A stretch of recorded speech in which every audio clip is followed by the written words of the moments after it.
உலகின் விலைமதிப்பற்ற புதையல் தனக்குள்ளேயே புதைந்திருக்கிறது என்ற உண்மையை அறிந்து இறைவனின் துணையோடு தன்னுள் பயணிக்கத் தெரிந்த நேயர்கள் அனைவருக்கும் எங்கள் அன்பும் பணிவும் நிறைந்த வணக்கங்கள். Nobody is superior, nobody is inferior, but nobody is equal either.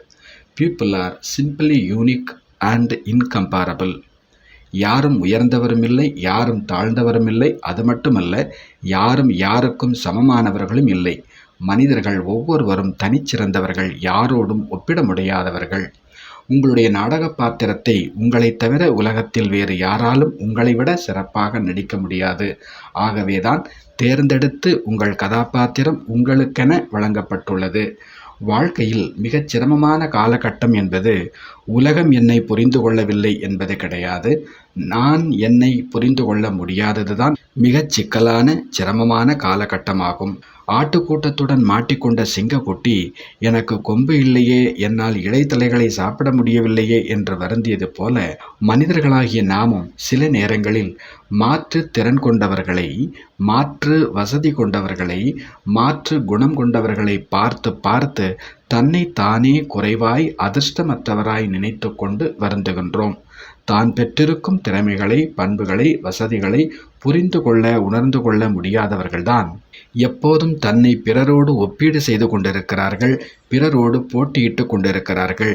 இந்த கம்பேரிசன் மற்றும் காம்படிஷன் தான் நமது ஊக்க உற்சாகத்திற்கு பெரும் தடையாக இருக்கிறது.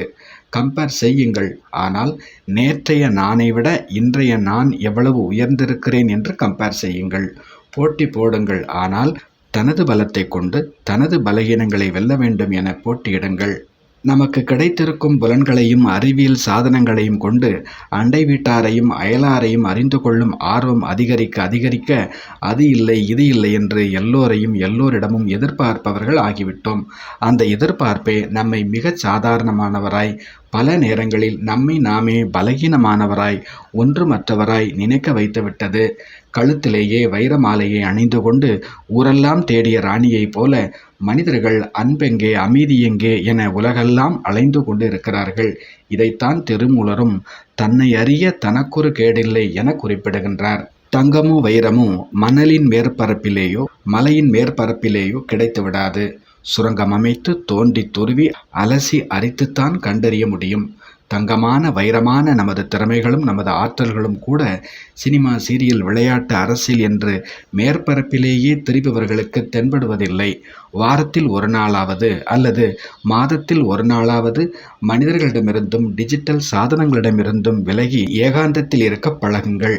வெளி உலகத்திலிருந்து சற்று விலகி தன் உள் உலகத்தை பாருங்கள். தன் உள்ளத்தோடு உள்ளமாய், அன்பாய், இனிமையாய் பேச பழகுங்கள்.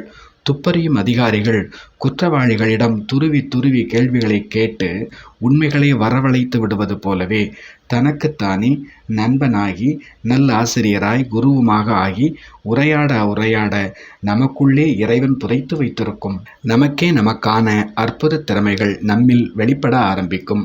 அது நமக்கும் நம்மை சுற்றி இருப்பவர்களுக்கும் கலங்கரை விளக்கமாய் வழிகாட்டும்.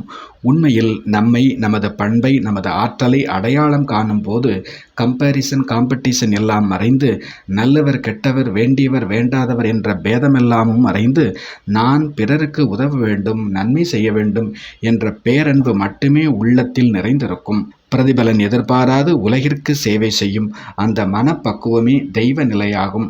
அப்படிப்பட்ட அன்பர்களுக்கு இறைவன் தானே வந்து இறங்கி பணி செய்ய காத்திருப்பான். நல்லது. நன்றி. வணக்கம்.